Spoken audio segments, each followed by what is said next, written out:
Maya Chun had perfected the art of being invisible. At 28, she moved through the gleaming halls of Sterling Dynamics like a shadow, her presence noticed only when absolutely necessary. The massive tech company's headquarters stretched 40 floors into the Seattle sky, housing thousands of employees who never looked twice at the quiet woman from the data analysis department. Every morning at exactly 7:15, Maya swiped her badge at the employee entrance. She took the service elevator to avoid the crowds, clutching her worn leather messenger bag and a cup of coffee that had grown cold during her commute.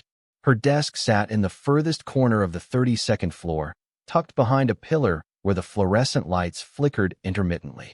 The irony wasn't lost on her that someone so invisible had become the company's most valuable asset. Hidden in her corner, Maya analyzed patterns that others missed. Her reports identified market trends months before competitors caught on. Her algorithms detected security vulnerabilities that could have cost millions. Yet when executives presented these findings to the board, her name never appeared on the slides. Maya didn't mind. Invisibility felt safe. It meant she could work without interruption, without office politics, without the pressure of being seen. She had learned long ago that staying small kept her protected from the disappointments that came with having expectations. Her supervisor, Margaret Hodgins, barely acknowledged her existence beyond dropping assignments on her desk with terse instructions. Margaret, a sharp-edged woman in her 50s, treated Maya like an efficient machine rather than a person. Their interactions consisted of brief emails and occasional nods in the hallway. "Chun, I need the quarterly fraud analysis by Friday," Margaret would say, not bothering to look up from her phone. Maya would nod and retreat to her corner, knowing she'd have the report finished by Wednesday. She always delivered early, always exceeded expectations, and always remained perfectly, safely invisible. The Sterling Dynamics building buzzed with constant activity. Young executives strutted through the halls in designer suits, discussing million-dollar deals over artisanal coffee. Marketing teams held brainstorming sessions in glass conference rooms, their animated gestures visible to anyone passing by. The sales department celebrated every closed deal with champagne and laughter that echoed through the open floor plan. Maya observed it all from her corner, like an anthropologist studying a foreign culture. She noticed who took long lunches, who stayed late to impress their bosses, who formed alliances, and who became targets. She saw the patterns in human behavior just as clearly as she saw them in data. Sometimes, late at night when most employees had gone home, Maya would venture out from her corner. She'd walk through the empty corridors, past the executive offices with their floor-to-ceiling windows overlooking the city.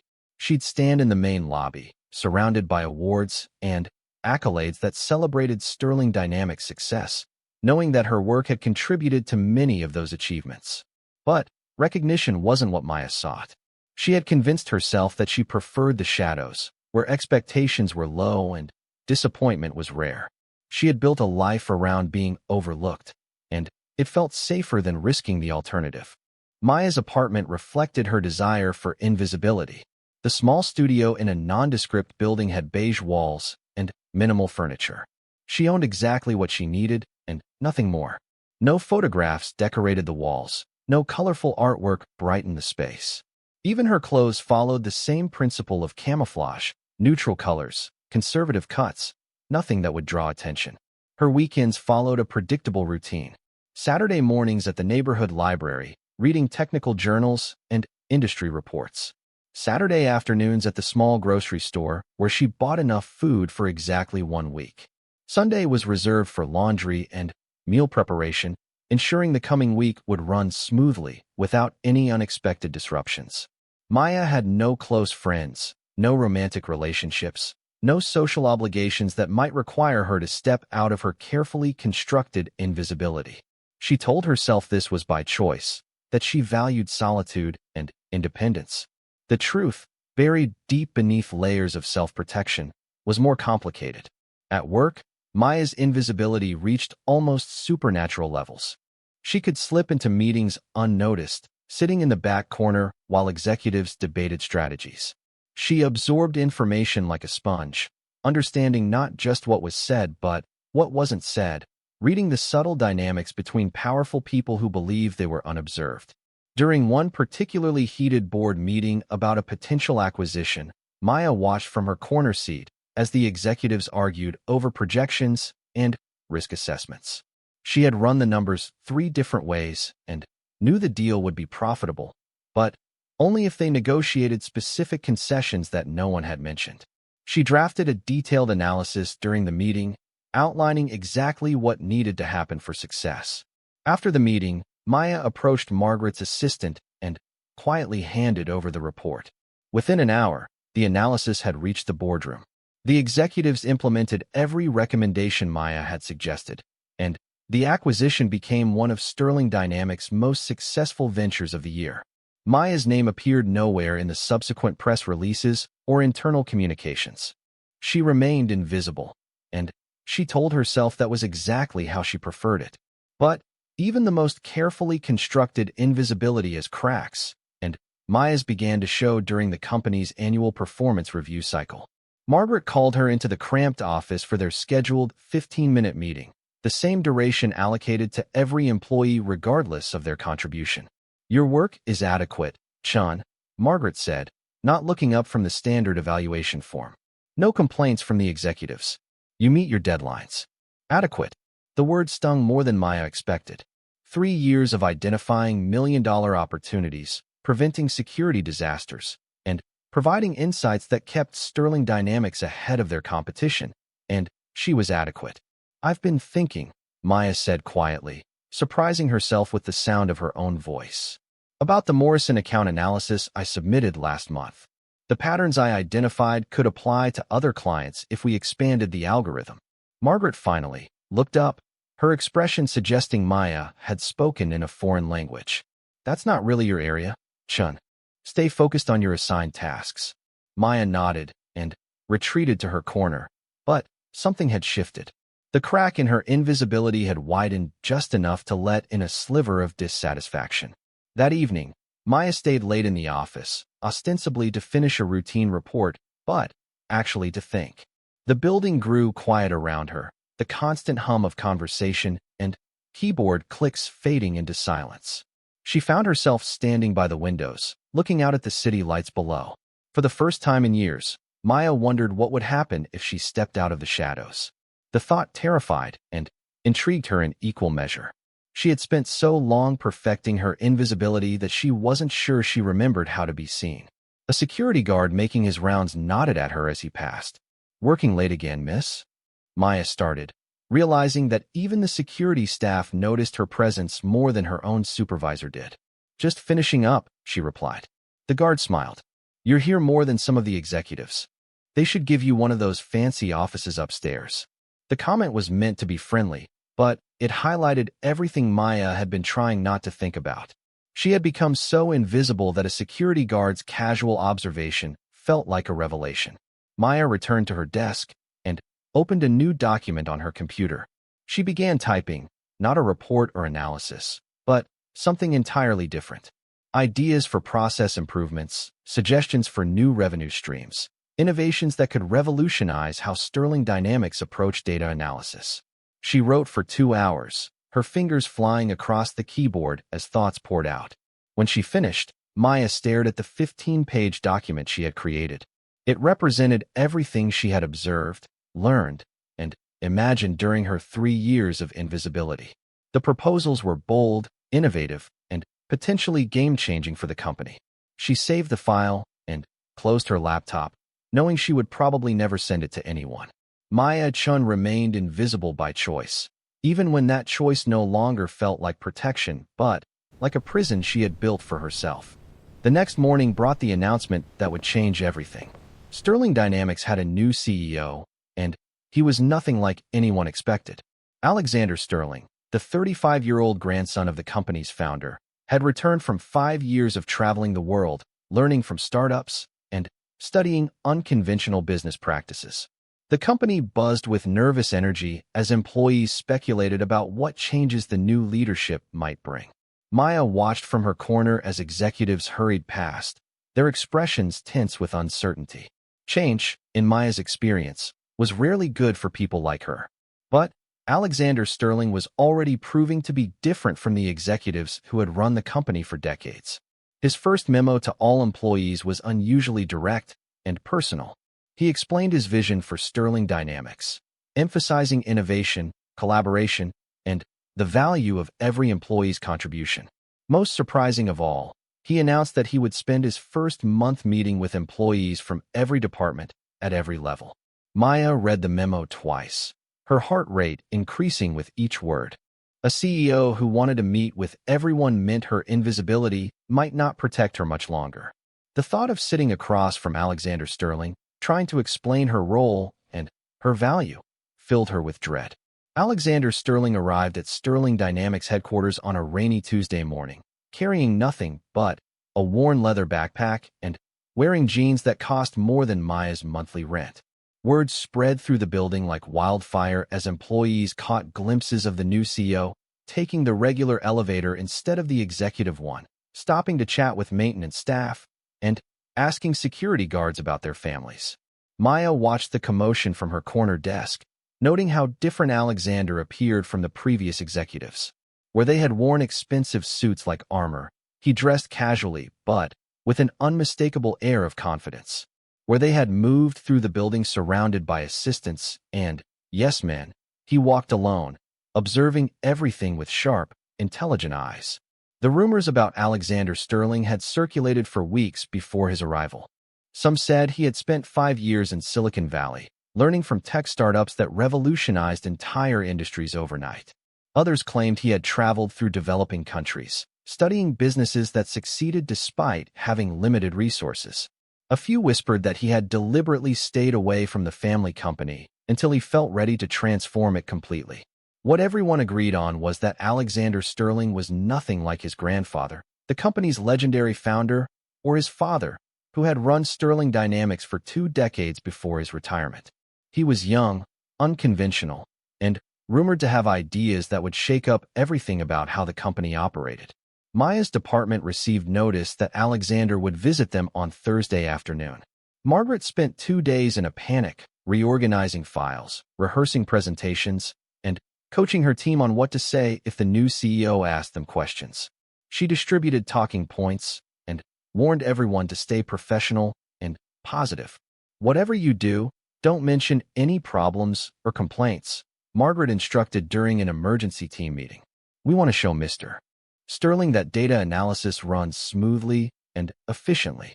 Maya sat in the back of the conference room, taking notes not on Margaret's instructions but on her colleagues' reactions.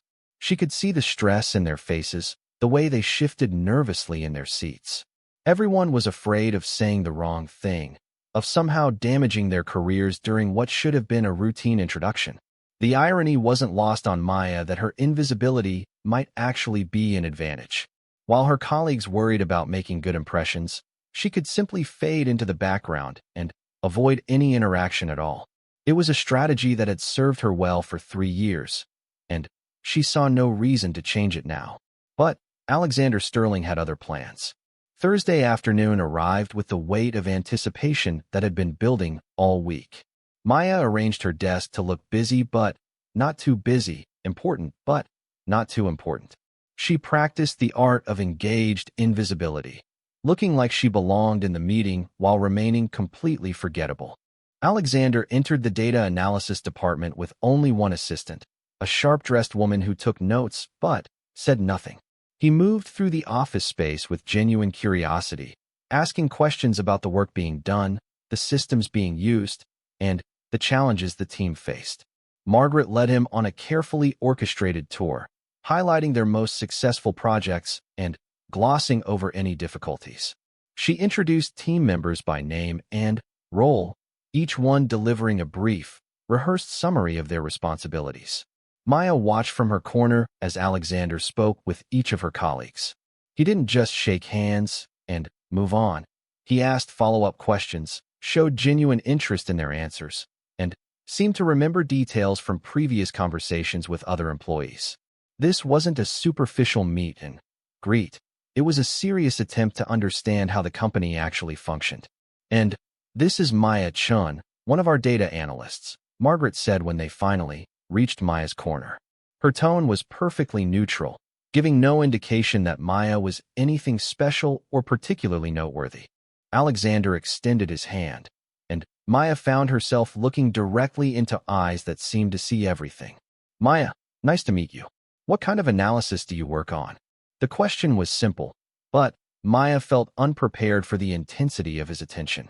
She had practiced being invisible for so long that being truly seen felt overwhelming. Fraud detection, market trend analysis, and pattern recognition, Maya replied, keeping her voice steady and professional. Pattern recognition, Alexander repeated, his interest clearly piqued. That's fascinating work. What's the most unusual pattern you've discovered recently? Maya glanced at Margaret, who was making subtle gestures indicating she should keep her answer brief and generic. But Alexander was waiting, clearly expecting a real answer, not corporate speak. I've been tracking correlation patterns between customer behavior changes and external market indicators, Maya said carefully. There's a 3-week lag between specific news events and shifts in purchasing patterns that most traditional models miss. Alexander's eyebrows raised slightly. 3 weeks. That's much longer than conventional wisdom suggests. What kind of accuracy are you getting with predictions based on that pattern? Before Maya could answer, Margaret intervened smoothly. Maya does excellent work, but we should probably move on. I know you have a busy schedule, Mr. Sterling. Alexander nodded, but Maya caught him glancing back at her corner as Margaret guided him toward the exit. Something in that look suggested their conversation wasn't finished. After the tour concluded, Maya's colleagues gathered around the coffee machine to discuss the encounter. Everyone seemed relieved that it had gone smoothly, that they had managed to make good impressions without any embarrassing mistakes. He seems nice enough, one colleague said. Less intimidating than I expected. Did you notice how he actually listened to our answers? Another added. Not like the old executives who just nodded and moved on. Maya listened to the discussion while pretending to review a report. She thought about Alexander's questions, the way he had focused on her work when he could have easily moved past her corner without a second glance. Most executives would have accepted Margaret's dismissal and continued the tour. Alexander Sterling had seemed genuinely interested in her answer. That evening, Maya stayed late again, but this time she wasn't hiding from attention. She was seeking it. She pulled up the fraud detection project she had mentioned to Alexander and began expanding her analysis. If he was truly interested in pattern recognition, she would show him something worth his attention. Maya worked until nearly midnight, refining her algorithms and documenting her findings. The 3-week lag pattern was just the beginning. She had identified dozens of subtle indicators that traditional analysis missed, patterns that could predict market shifts, customer behavior changes, and even potential security threats. By the time she finished, Maya had created a comprehensive presentation that would have impressed the most demanding executive. But as she saved the file, doubt crept in. What if Alexander's interest had been polite, but superficial? What if she was reading too much into a brief conversation? What if stepping out of invisibility only led to disappointment? Maya closed her laptop and gathered her things, leaving the presentation unsent. 3 years of invisibility had taught her to be cautious, to avoid taking risks that might lead to rejection or failure. Old habits were difficult to break, even when opportunity knocked. The next morning brought an unexpected email in Maya's inbox. The sender was Alexander Sterling himself, not his assistant or secretary. The subject line read simply, Pattern Recognition Follow-Up. Maya's heart rate increased as she opened the message. Alexander had written personally, thanking her for the brief conversation and asking if she would be available for a longer discussion about her pattern recognition work. He suggested meeting in his office the following Tuesday at 2 p.m. and emphasized that he was genuinely interested in learning more about her analysis methods. Maya read the email 3 times, each reading confirming that this was real. The new CEO of Sterling Dynamics wanted to meet with her, personally, to discuss her work. It was exactly the kind of recognition she had told herself she didn't want, the attention that would destroy her carefully maintained invisibility. But underneath the fear, Maya felt something else stirring, excitement. For the first time in 3 years, someone in a position of authority was genuinely interested in her ideas. Not just her ability to complete assigned tasks, but her insights and innovations. Maya spent the weekend in a state of nervous energy, alternately preparing for the meeting and convincing herself to cancel it. She drafted and deleted dozens of emails, created and revised multiple versions of her presentation, and practiced explaining her work until she could recite the key points in her sleep. By Monday morning, Maya had decided to keep the meeting. She arrived at work early, wearing her best suit, which still managed to be remarkably unremarkable, and carrying a printed copy of her analysis in a neat folder. The day passed slowly, each hour stretching longer than the last. Maya found herself unable to concentrate on routine tasks, her mind racing with anticipation and worry. She had spent 3 years perfecting the art of being overlooked, and now she was voluntarily stepping into the spotlight. At 1:45 p.m., Maya took the elevator to the executive floor. The hallways here were wider, the carpet thicker, the artwork more expensive. Floor-to-ceiling windows offered panoramic views of Seattle, and the offices were large enough to house entire departments. Alexander's assistant, the same woman who had accompanied him during his department tour, greeted Maya with professional warmth. "Miss Chun, Mr. Sterling is ready to see you. Please go right in." Maya entered the CEO's office and was immediately struck by how different it looked from what she had expected. Instead of the imposing mahogany desk and formal seating arrangement she had imagined, the space was arranged more like a comfortable living room. Alexander sat at a round table near the windows, with papers spread out and a laptop open in front of him. "Maya, thank you for coming," Alexander said, standing to greet her. "Please, have a seat. Can I get you coffee or water?" Maya accepted coffee and settled into the chair across from him, noting that this arrangement put them on equal footing rather than creating the power dynamic of a traditional desk setup. "I've been thinking about our conversation last week," Alexander began. "Pattern recognition is one of those areas where human insight can make all the difference. I'd love to hear more about your work." Maya took a breath and began explaining her analysis methods. As she spoke, she watched Alexander's face, looking for signs of polite disinterest or confusion. Instead, she saw genuine engagement. He asked intelligent questions, requested clarification on technical points, and seemed to understand the implications of her findings. "This 3-week lag pattern you mentioned," Alexander said, leaning forward slightly. "Have you tested it across different market sectors?" "I have," Maya replied, feeling more confident as the conversation progressed. "The pattern holds remarkably consistent across sectors, with only minor variations in timing. I think it has to do with how information processes through social networks and influences decision-making."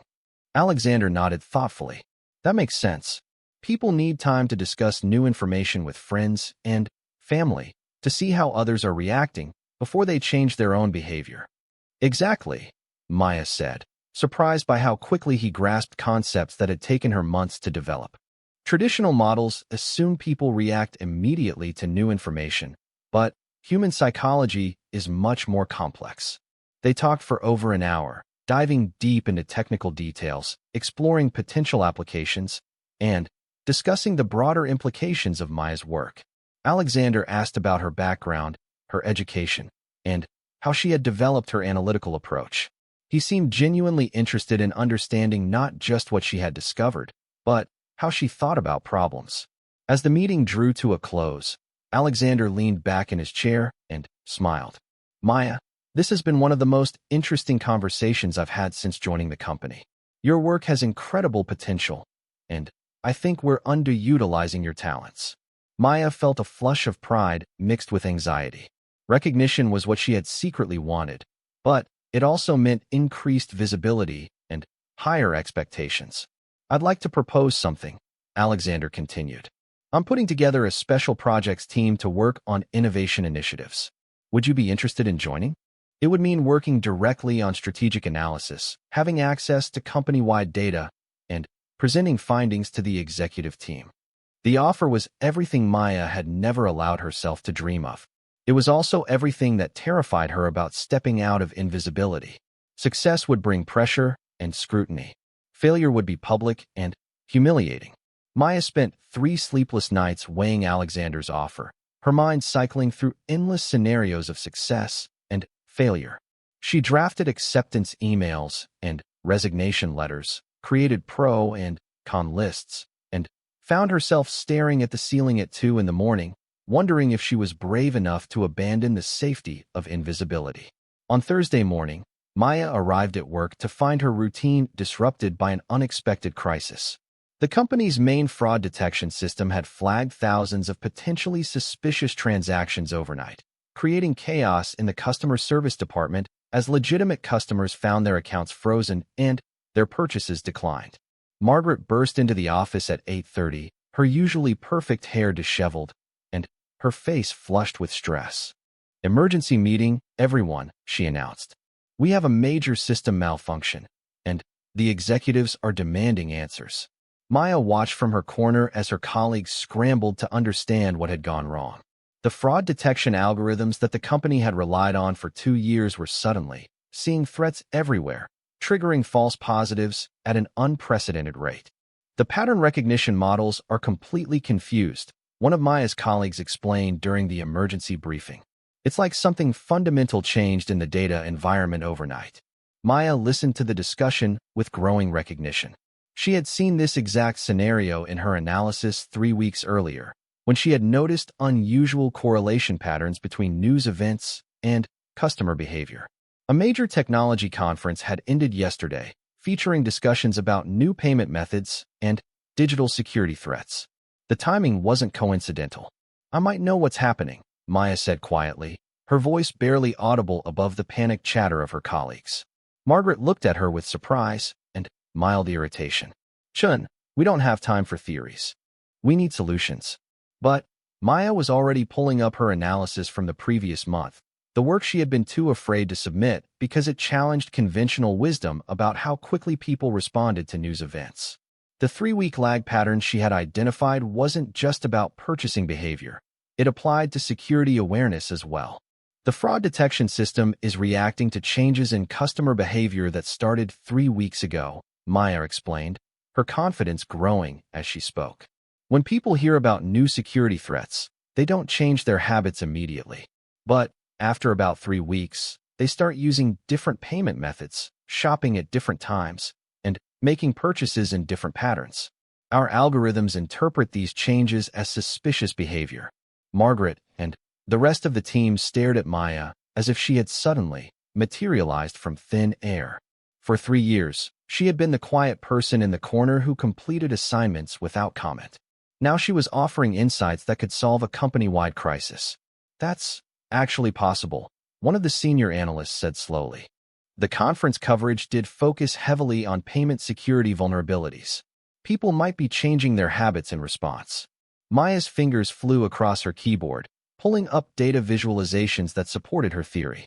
She had already mapped the correlations between news cycles and behavioral patterns, creating models that could predict exactly these kinds of systematic changes.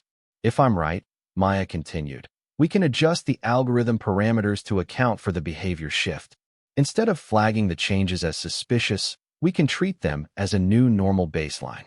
Margaret's expression shifted from irritation to grudging interest. "How long would it take to implement these adjustments?" "About 4 hours," Maya replied. "I already have the correlation models built. I just need to integrate them with the fraud detection system." The room fell silent as everyone processed what Maya was proposing. She was suggesting that her pattern recognition work, which most of them had never heard of before this moment, could solve a crisis that threatened to damage the company's reputation and cost millions in lost revenue. "Do it," Margaret said finally. "But if this doesn't work, Chun, you'll be explaining the failure to the executives yourself." Maya nodded and retreated to her corner, but this time her workspace became the center of attention rather than a place to hide. Colleagues gathered around her desk, watching as she modified algorithms and adjusted parameters with the confidence of someone who had been preparing for this moment without realizing it. The work was complex, but not difficult for Maya, who had spent months studying the patterns that everyone else was now scrambling to understand. She moved through the code with efficiency born of deep familiarity, making adjustments that seemed minor but would fundamentally change how the system interpreted customer behavior. By noon, Maya had implemented the first round of modifications. The flood of false positive alerts began to slow within an hour, and by 2 o'clock, the system was running normally again. Customer service calls dropped to typical levels, and the crisis that had threatened to dominate the entire day simply evaporated. Margaret approached Maya's desk with an expression that mixed relief with bewilderment. "Chun, where did this analysis come from? I've never seen anything like it in your regular reports." "I've been working on it during my spare time," Maya replied honestly. "I noticed the patterns several months ago, but didn't think they were relevant to our standard assignments." "Not relevant." Margaret's voice rose slightly. "This analysis just saved the company from a public relations disaster and potentially millions in lost revenue. How is that not relevant?" Maya didn't have a good answer for that question. The truth was that she had become so accustomed to invisibility that she had stopped thinking of her insights as valuable to anyone but herself. She had treated her pattern recognition work like a personal hobby rather than a professional asset. Word of Maya's solution spread through the building with the same speed as news of the original crisis. By the end of the day, Maya found herself fielding questions from colleagues she had never spoken to, receiving congratulations from supervisors she barely knew, and trying to explain her analysis methods to people who suddenly saw her as the company's secret weapon. The attention was overwhelming, but also oddly energizing. For the first time in 3 years, Maya felt like she was contributing her full potential rather than just meeting minimum expectations. The crisis had forced her out of invisibility, and she discovered that being seen wasn't as terrifying as she had imagined. That evening, Maya received another email from Alexander Sterling. This one was even more direct than the first.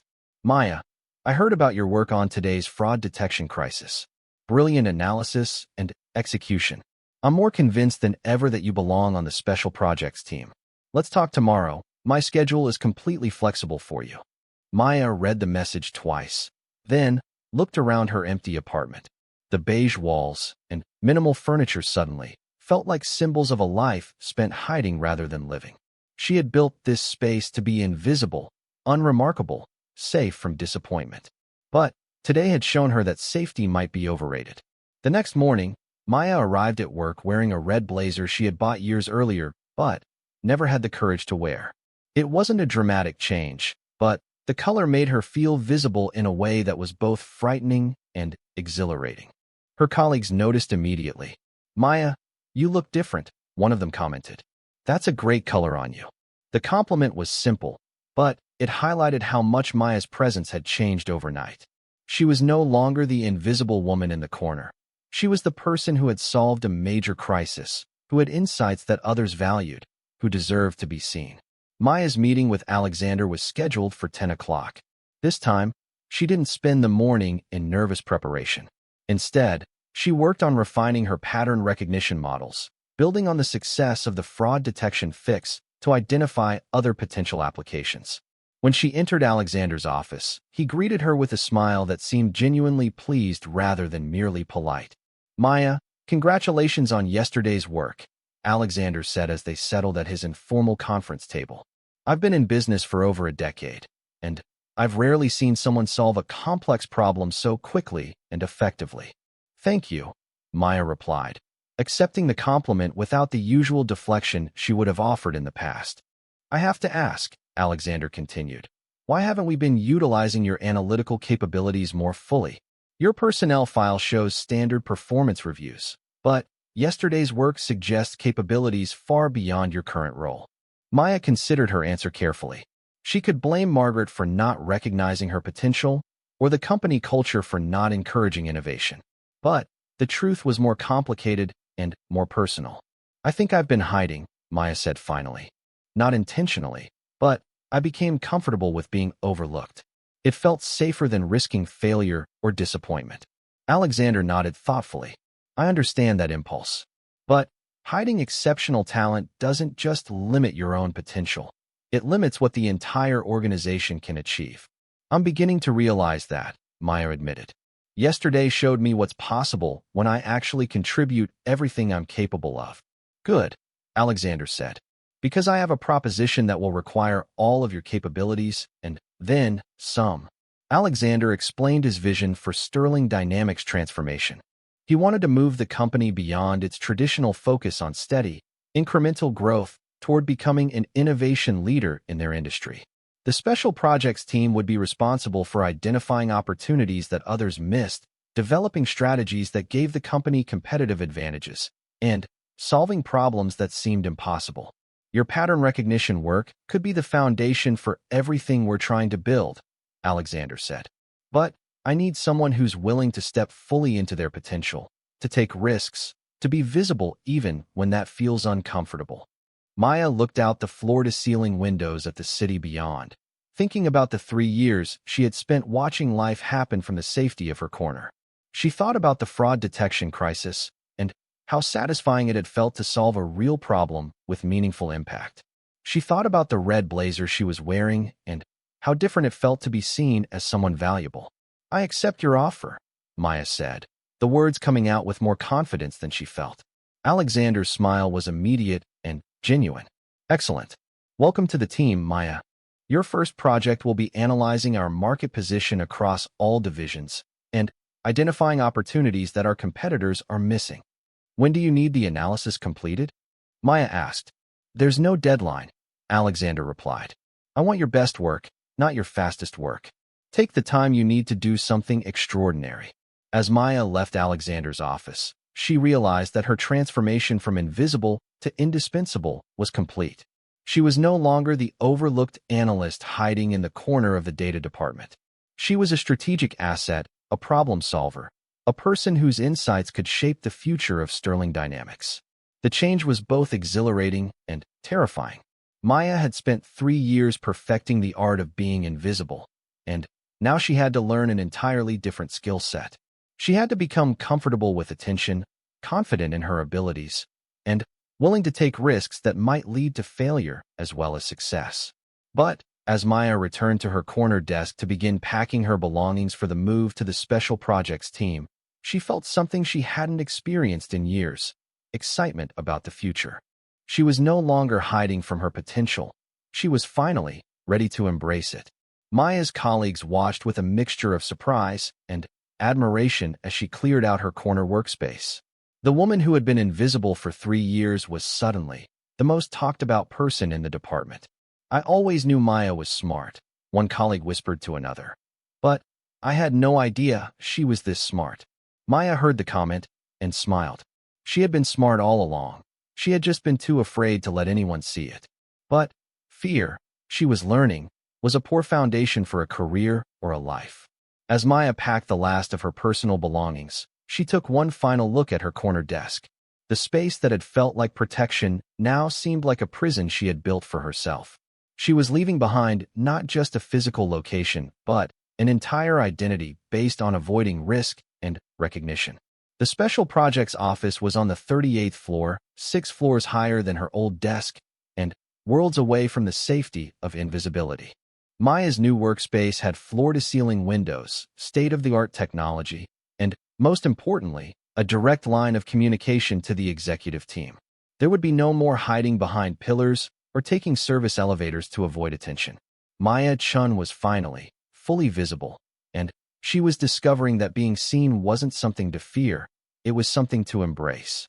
Her 3 years of invisibility had taught her to observe, to analyze, and to understand patterns that others missed. Now she would use those skills not from the shadows, but in the spotlight, contributing to decisions that would shape the future of Sterling Dynamics and her own career. Maya was no longer the woman who stayed invisible. She was the woman who stepped boldly into the light, ready to show the world exactly what she was capable of achieving. The transformation was complete, but the real work was just beginning. "I appreciate the offer," Maya said carefully. "Could I have some time to think about it?" Alexander nodded. "Of course. Take all the time you need. But I hope you'll say yes.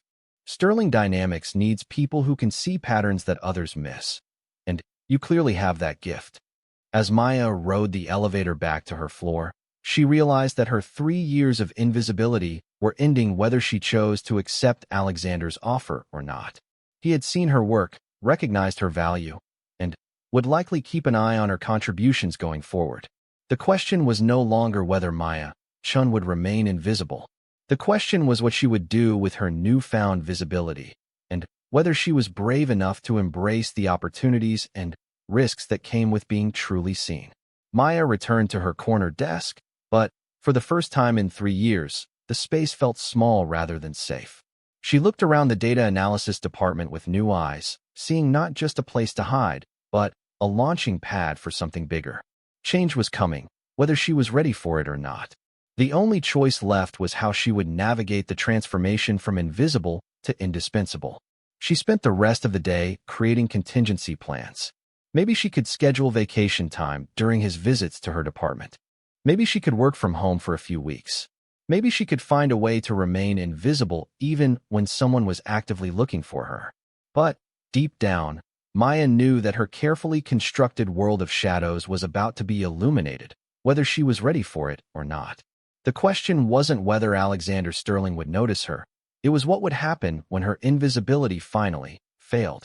As she packed her bag to leave that evening, Maya caught her reflection in the dark window. For just a moment, she saw not the invisible woman she had become, but the person she used to be, before she learned that staying small was the safest way to survive. The recognition was both shocking and strangely comforting. Maya Chun was about to discover that being truly seen could be more terrifying and more liberating than she had ever imagined. Her 3 years of invisibility had been a masterclass in observation and analysis, but now she would need entirely different skills. The game was about to change, and Maya wasn't sure she remembered how to play.